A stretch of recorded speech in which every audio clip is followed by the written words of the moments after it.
Good morning students. आपका आपकी online class में फिजिक्स की ऑनलाइन क्लास में आपका स्वागत है। जैसा कि अपन ने कक्षा 12 का जो चैप्टर नंबर फर्स्ट है इलेक्ट्रोस्टैटिक्स वो स्टार्ट कर रखा था स्थिर विद्युत की, और उसके बारे में अपन ने उस चैप्टर के अंदर आवेश के बारे में पढ़ रहे थे कि जो एक प्रकृति में जो एक बल एक्स्ट्रा होता है गुरुत्वाकर्षण बल के अलावा विद्युत बल, वो तभी दो बॉडी के बीच में लगता है जब वो चार्ज हो, जब उनके पास में आवेश हो। तो अपन ने वो पढ़ा था कि आवेश कैसा होता है। फिर देखो एक चीज देखी गई थी कि जो आवेश जो होते हैं आपके दो प्रकार के होते हैं। कितने प्रकार के होते हैं? दो प्रकार के। ठीक है, एक को नाम दिया गया है धनावेश और जो दूसरा है उसको नाम दे दिया गया ऋणावेश। ठीक है, क्या नाम दिया गया? पहले को धनावेश और दूसरे को क्या नाम दे दिया गया? ऋणावेश। कि जो आपके आवेश होते हैं वो दो प्रकार के होते हैं, एक तो होता है धनावेश और एक होता है ऋणावेश। ये कल्पना क्यों की गई? आवेश दो प्रकार के क्यों बताए गए? तो इसलिए कि जब अपन ने किन्हीं दो बॉडी के बीच में विद्युत बल को देखा, जब किन्हीं दो बॉडीज को ली और उन दोनों बॉडीज के बीच में वो आवेश स्थिति, तो उनके बीच में जब विद्युत बल को देखा तो ये देखा कि कभी तो उनके बीच में आकर्षण का बल लगता है और कभी उनके बीच में प्रतिकर्षण का बल लगता है। बल भी दो प्रकार का होता है। ठीक है, एक तो कौन सा? आकर्षण, और दूसरा कौन सा? प्रतिकर्षण। अब आकर्षण में तो क्या होता है कि जो दो बॉडी होती है वो एक दूसरे को अपने पास में खींचती है, ठीक है, पुश करती है अपनी, ठीक है। और प्रतिकर्षण में क्या होती है? पुल करती है, धक्का देती है एक दूसरे के। तो आकर्षण का मतलब है एक दूसरे के समीप आना, प्रतिकर्षण का मतलब है एक दूसरे से दूर जाना। तो दो प्रकार के आवेश होते हैं, तो आपका आकर्षण और सेकंड क्या होता है? प्रतिकर्षण। ये बल होते हैं। तो इन्हीं दोनों बलों के आधार पर ये दो बल क्यों लगते हैं? क्योंकि देखो विद्युत बल कब लग रहा था? जब बॉडी चार्ज थी, जब उनके पास में आवेश था। बल देखा है कि दो प्रकार से लगता है, एक तो आपका आकर्षण भी लग रहा है, दूसरा कौन सा लग रहा है? प्रतिकर्षण। तो ये देखा गया कि ये इसलिए लग रहा होगा क्योंकि उनके ऊपर जो आवेश है वो अलग अलग है। तो वहां पर फिर ये माना कि आवेश दो प्रकार के, एक तो आपका धनावेश होता है, एक आपका क्या होता है? ऋणावेश होता है। ठीक है, तो आवेश कितने प्रकार के हो गए? दो प्रकार के। फर्स्ट तो आपका आ गया धनावेश और सेकंड क्या आपका आ गया? ऋणावेश। अब ये जो दो प्रकार के आवेश आए, तो अब ये देखो कि कब तो आपका आकर्षण बल लगेगा और कब आपका प्रतिकर्षण बल लगेगा। तो जैसे आपके दो आवेश हैं, इनके चार कॉम्बिनेशन बन सकते हैं। जैसे दो बॉडी, ये आपकी ए बॉडी है, ये आपकी बी बॉडी है। दो वस्तु है, पहली वस्तु ए है, दूसरी वस्तु कौन सी है? बी है। मैं मान लेता हूं कि ए पर प्लस है तो बी पर भी प्लस है। मैं मान लेता हूं कि ए पर माइनस है तो बी पर भी माइनस है। अब मैंने माना कि ए पर प्लस है तो बी पर प्लस नहीं है, बी पर माइनस है। और जब ए पर माइनस है तब बी पर माइनस नहीं है, बी पर क्या है? प्लस है। तो आप इस प्रकार के चार कॉम्बिनेशन बना सकते हो। ठीक है, कि जब दोनों पर धनात्मक हो, दोनों पर ऋणात्मक हो, एक पर धनात्मक दूसरे पर ऋणात्मक हो, फिर पहले पर ऋणात्मक हो तो दूसरे पे क्या हो? धनात्मक हो। तो इस प्रकार के आप इनके कितने जोड़े बना सकते हो? चार जोड़े। अब इन चारों जोड़ों के अंदर आपको देखना है कि कब तो आकर्षण लगता है, कब प्रतिकर्षण लगता है। तो इसमें आप एक चीज याद रख लो कि समान प्रकृति है तो प्रतिकर्षण लगेगा। ठीक है, बात क्या याद रखो कि अगर समान प्रकृति है तो कौन सा बल लगना है? प्रतिकर्षण। और अगर आपकी विपरीत प्रकृति है तो कौन सा लगना है? आकर्षण।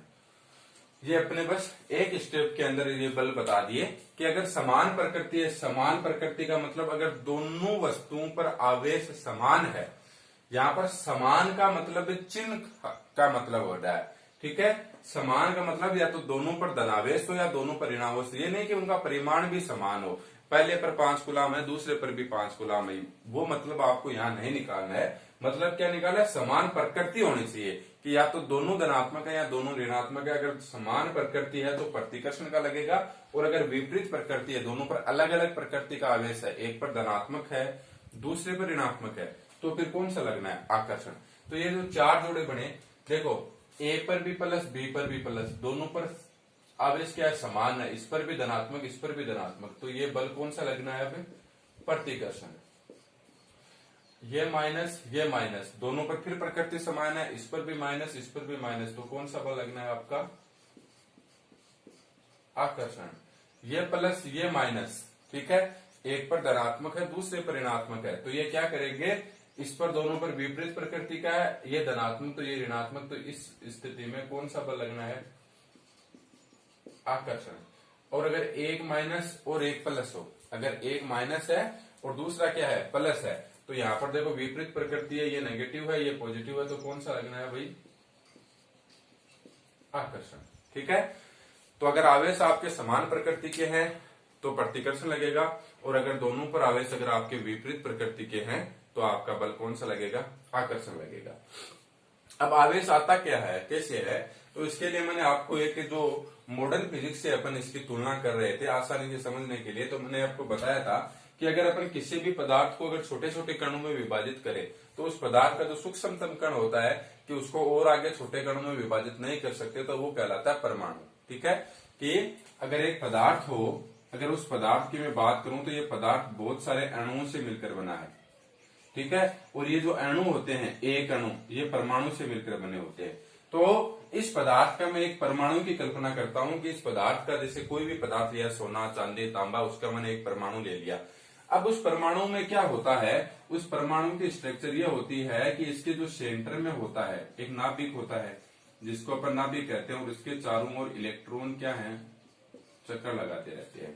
ठीक है, चारों ओर वर्ताकार कक्षाओं में चक्कर लगाते हैं। फिर इसको और आगे एक सोमरफेल्ड ने डिराइव किया, इसको एक्सप्लेन किया, तो ये कक्षाएं दीर्घ वर्ताकार पाई गई। ठीक है, जिसे अपन पृथ्वी को गोलाकार मानते हैं, लेकिन एक्चुअल में आपने पढ़ा होगा कक्षा 11 में कि पृथ्वी की जो एक्चुअल शेप है वो कैसी होती है? अंडाकार, मतलब दीर्घ वर्ताकार शेप होती है।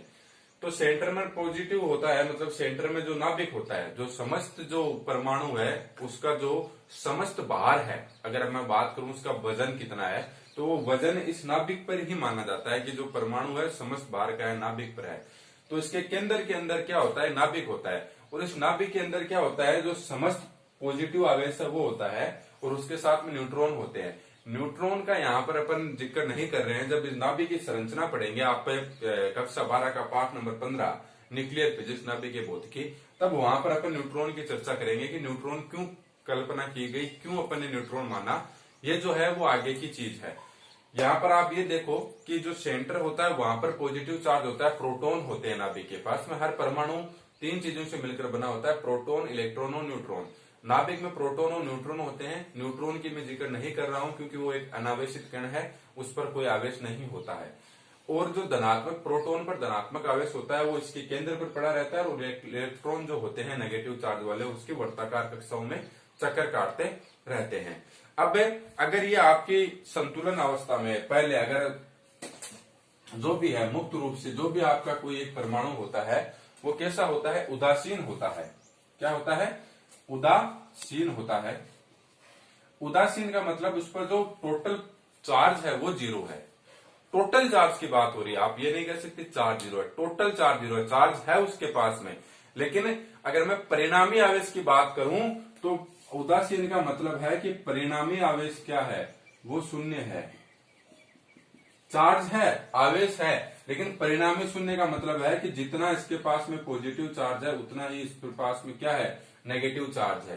ठीक है, जितना इसके पास में पॉजिटिव चार्ज है उतना ही नेगेटिव चार्ज होता है। जैसे अगर आप इसको अपनी सिंपल भाषा में समझें तो जैसे आपके पास में 10,000 रुपए हैं, ठीक है, और कोई दूसरा व्यक्ति आपके 10,000 रुपए मांग रहा है, तो आप उसके संतुलन अवस्था में हो। ठीक है, आपके पास में खुद के पास में 10,000 रुपए हैं, पॉजिटिव है, दूसरा आपके मांगता है नेगेटिव है, लेकिन वो भी कितना मांग रहा है? 10,000 है, तो वो इक्वल है। ठीक है, इस समय में अगर आप परिणामी देखो आपके पास में कितने परिणामी पैसे हैं? तो शून्य है। ठीक है, लेकिन अगर आपके पास में अगर ये कहूं कि पैसे है कि नहीं है, तो आप कहोगे पैसे तो है मेरे पास में, कितने हैं? 10,000 है, लेकिन परिणामी कितने हैं? शून्य है, क्योंकि मेरे वो 10,000 है, वो दूसरा व्यक्ति मांग रहा है। तो अपन इससे यही चीज परमाणु के अंदर है, आवेश है उसके पास में, पॉजिटिव भी है, लेकिन उतना ही क्या है? नेगेटिव है।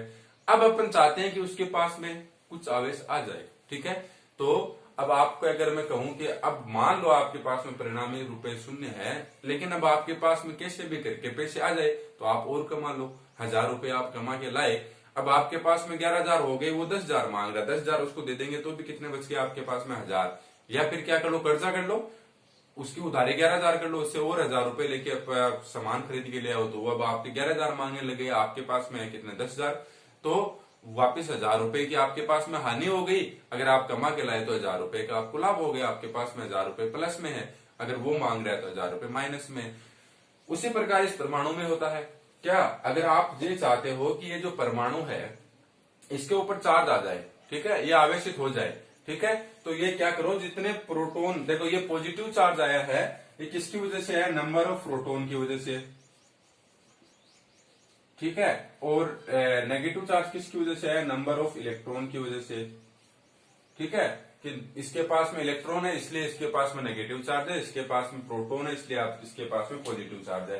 तो क्या करो कि अगर आप चाहते हो कि इसके ऊपर आवेश आ जाए तो या तो प्रोटोनों की संख्या को घटा दो या बढ़ा दो, ठीक है, इलेक्ट्रॉनों की संख्या को नियत रख के प्रोटोनों की संख्या को कम ज्यादा कर दो तो वो आवेशित हो जाती है। दूसरा तरीका है प्रोटोनों की संख्या को आप स्थिर रख लो, इलेक्ट्रॉनों की संख्या को कम ज्यादा कर दो तो भी आप इस पर आवेशित कर सकते हैं। लेकिन आपका जो प्रोटॉन होता है वो सेंटर में होता है, नाभिक में होता है, यहाँ पर एक परबल नाभिकीय बल लगता है। 4 प्रकार के आपने बल पढ़े होंगे, ठीक है, कक्षा 11 के पाठ नंबर फर्स्ट में आता है कि प्रकृति में 4 प्रकार के बल पाए जाते हैं। एक तो आपका होता है गुरुत्वाकर्षण बल, एक ये आता है विद्युत बल, ठीक है, जिसको कूलाम का बल कहते हैं। तीसरा आपका आता है परबल नाभिकीय बल, चौथा होता है दुर्बल नाभिकीय बल। तो यहाँ पर परबल नाभिकीय बल और प्रकृति में जो सबसे स्ट्रॉन्ग फोर्स माना जाता है वो कौन सा माना जाता है, परबल नाभिकीय बल। तो वो लग रहा है, ठीक है, 2 प्रोटॉन एक दूसरे से परबल नाभिकीय बल द्वारा जकड़े हुए हैं तो उनको आप इस स्थान से नहीं भेज सकते। जैसे आपके पास में पैसे हैं 5,000 लेकिन वो तिजोरी में पड़े हुए हैं लॉक करके, अब आप उनको नहीं छेड़ सकते हो, ठीक है। तो प्रोटोनों की संख्या के साथ में कोई छेड़छाड़ नहीं की जा सकती है। अगर आपने की तो वो फिर उस परमाणु का, उस पदार्थ का, उस नाभिक का अस्तित्व ही खत्म हो जाता है, वो परमाणु नहीं रहता है, ठीक है। तो अगर ये के साथ में अपन छेड़छाड़ नहीं कर सकते तो किसके साथ में छेड़छाड़ कर सकते हैं, इलेक्ट्रॉनों के साथ में, ठीक है। तो इलेक्ट्रॉनों की संख्या को या तो घटाओ या बढ़ाओ, इलेक्ट्रॉनों की संख्या को या तो घटा दो या फिर क्या कर दो, बढ़ा दो। अगर इलेक्ट्रॉनों की संख्या बढ़ा दी, ठीक है, तो क्या होगा, और इलेक्ट्रॉनों की संख्या घटा दी तो क्या होगा, ठीक है। तो इलेक्ट्रॉनों की संख्या को घटाने या बढ़ाने के लिए क्या है कि जो आपका परमाणु है या आपका परमाणु 2 स्टेप ले सकता है, ठीक है। एक तो क्या हो सकता है, या तो वो इलेक्ट्रॉन त्याग सकता है, और सेकंड प्रोसेस क्या है कि या वो इलेक्ट्रॉन ग्रहण कर सकता है। या आपके 2 स्टेप इस परमाणु के साथ में हो सकती है, ठीक है। या तो ये इलेक्ट्रॉन को त्याग दे, ठीक है, या ये इलेक्ट्रॉन को क्या कर ले, ग्रहण कर ले। दोनों में से वो परमाणु, दोनों में से कोई भी काम कर सकता है। या तो पड़ोसी जो व्यक्ति है, अगर मैं बात करूं इसके लिए परमाणु समझो कि जो पड़ोसी परमाणु है या तो उसने उससे इलेक्ट्रॉन ले लिए या उस पड़ोसी परमाणु को इलेक्ट्रॉन दे दिए। अब एक क्वेश्चन आपके दिमाग में यह भी उठ सकता है कि वो कब तो इलेक्ट्रॉन लेगा या कब वो इलेक्ट्रॉन देगा, ठीक है। तो इसका आंसर आपको मिलेगा उसकी प्रकृति से, ठीक है, कि जो आपका परमाणु है उस परमाणु की प्रकृति कैसी है, ठीक है। अब प्रकृति के अंदर देखो, जैसे 2 प्रकार के व्यक्ति भी हो सकते हैं, ठीक है। किसी के पास में पैसे होते हैं, उनका शौक होता है पैसे कमाना, तो वो पैसे कमाकर किसी व्यक्ति को देते हैं, उनको लेने की जरूरत नहीं पड़ती, ठीक है, कभी। और दूसरा व्यक्ति होता है जो अपना गुजारा बराबर बराबर कर रहा है, इतनी आय है कि इतना खर्चा हो रहा है, कभी बाय चांस अगर कोई एक्स्ट्रा कोई भी एक ऐसा एक्सक्यूज आ जाए कि अपन को पैसे की जरूरत पड़ गई तो उसकी प्रकृति क्या है, लेने की, और किसी की प्रकृति होती है देने की। तो वो डिपेंड करता है कि आपका परमाणु कौन सा है, ठीक है। कुछ परमाणु की प्रकृति होती है कि वो इलेक्ट्रॉन ले लेते हैं, कुछ परमाणु की प्रकृति होती है जब भी उनको मौका मिला वो इलेक्ट्रॉन दे देते हैं, और कुछ परमाणु को जब भी मौका मिलता है वो इलेक्ट्रॉन ले लेते हैं, ठीक है। तो इलेक्ट्रॉन त्यागना और इलेक्ट्रॉन ग्रहण करना। अब इस पर एक छोटा सा क्वेश्चन पूछा जाता है कि अगर कोई एक परमाणु है उसने 2 इलेक्ट्रॉन त्याग दिए तो अब बताओ उसके ऊपर चार्ज कैसा रहेगा, नेगेटिव रहेगा कि पॉजिटिव रहेगा। दूसरा, अगर एक परमाणु है उसने इलेक्ट्रॉनों को ग्रहण कर लिया, उसने इलेक्ट्रॉनों को क्या कर लिया, ग्रहण कर लिया, तो उसके पास में कौन सा चार्ज रहेगा, पॉजिटिव रहेगा कि नेगेटिव रहेगा। तो इसका आप सिंपल सा एक यहां से आंसर दे सकते हो। देखो किस प्रकार,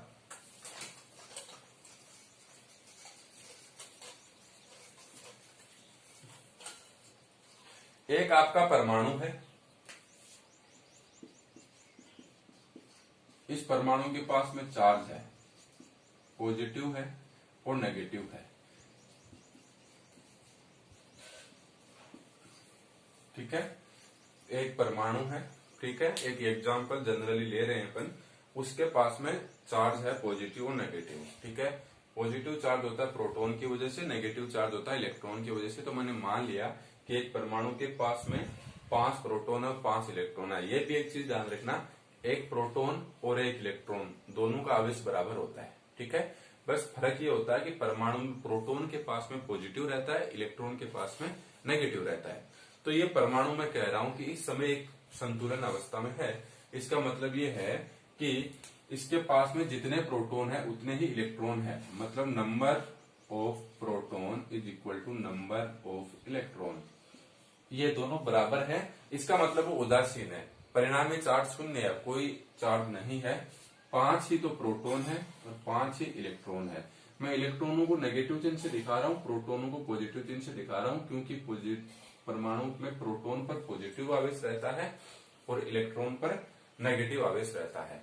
तो इसलिए मैंने इसको पॉजिटिव से दिखाया है और इसको किससे दिखा दिया है, नेगेटिव से। अब इसने एक फर्स्ट स्टेप की, प्रोटॉन है इनको फिक्स ही रखता है कोई परमाणु, इनमें कोई छेड़छाड़ नहीं होती है।